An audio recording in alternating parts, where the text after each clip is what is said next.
3x⁴ है, यहाँ पे x⁴ क्या था भाग करना, 3x⁴ को x² से भाग करते हैं तो क्या है भागफल 3x² प्राप्त होगा।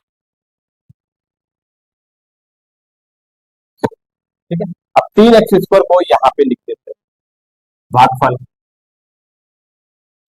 क्या होता है, भाज्य बराबर भाजक गुणे भागफल प्लस शेषफल, भाज्य बराबर भाजक, भाज्य बराबर भाजक गुणे भागफल, भाजक ये भागफल यहाँ पर आपको 3x² हुआ, 3x² को पूरे से गुणा कर देते हैं तो क्या हुआ 3x⁴ प्लस का सॉरी 3x⁴ प्लस का 3×3 = 9 x⁴ और प्लस का 3x²। ठीक, घटाने पर प्लस का माइनस, माइनस का प्लस हो जाएगा तो minus minus minus, 3x⁴ plus का है और 3x⁴ माइनस का, तो ये हमारे कट गया। अब 5x⁴ प्लस का है, माइनस का 9x⁴, तो क्या बचेगा माइनस का 4x⁴ और 7x² प्लस का है और माइनस का है, सॉरी 7x⁴ माइनस का है और 3x⁴ भी माइनस का है, तो क्या होगा माइनस का 10x⁴। अब उतार लेते हैं प्लस का 2x। ठीक है, अब यहाँ पे पहला पद क्या माइनस का 4x⁴। अब माइनस का 4x⁴ को चेक कर लेते हैं x² से भाग करके, तो भागफल का क्या आएगा माइनस का 4x। अब माइनस के 4x को इससे गुणा करें तो यहाँ पे चिन्ह के साथ लिख देंगे माइनस का 4x। चेक करें तो माइनस का 4x⁴ को x² से,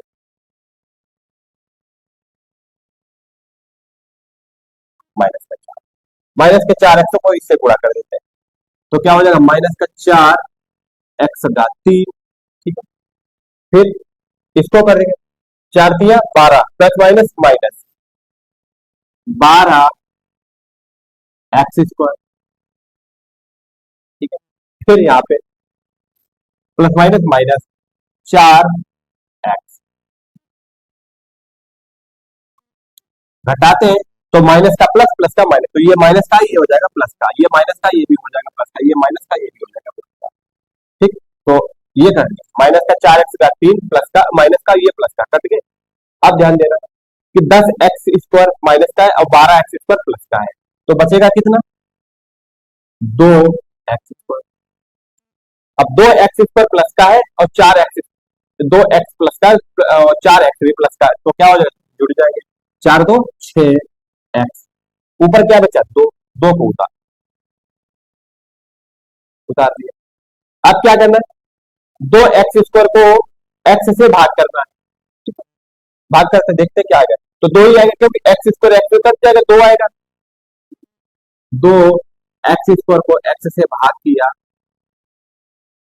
2 आया और 2 को प्लस चिन्ह के साथ यहाँ पे देखिए, चिन्ह के साथ प्लस का है तो प्लस का लिखिए, 2 से गुणा कर दिया तो क्या होगा 2x² प्लस 3×2 = 6x और प्लस 1 से 2 1 2, क्या करते हैं घटाते हैं, प्लस का माइनस, माइनस का प्लस, माइनस माइनस माइनस, ये भी कट गए ये भी कट गए, तो शेषफल क्या है 0।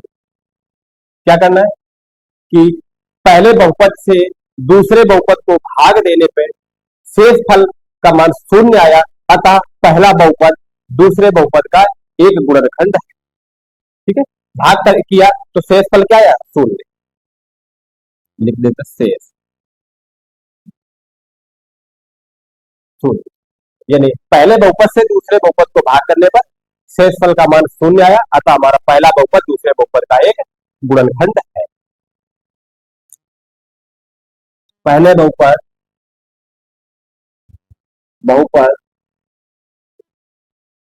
से दूसरे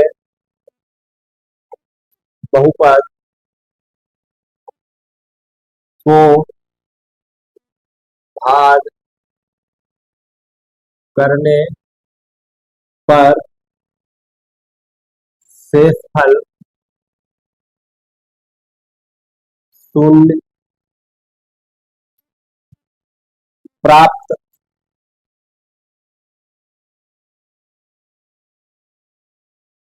हुआ, अतः पहला बहुपद बहुपद दूसरे बहुपद बहुपद का एक गुणनखंड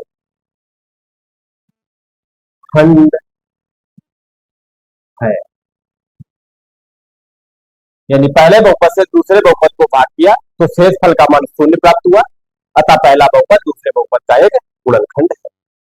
ठीक है, यह संख्या में जैसे 35 को 7 से भाग करना है, यानी चेक करना है कि 35 का 7 एक गुणनखंड है या नहीं, तो 7 से 35 पूरा पूरा डिवाइड हो जाता है, शेषफल 0 प्राप्त हो तो 7 गुणनखंड होगा, 7 बना 35 पूरा पूरा हो जाए तो 7 35 का गुणनखंड है। इसी प्रकार से ये बहुपद का। ठीक है, तो इस क्वेश्चन को नोट कर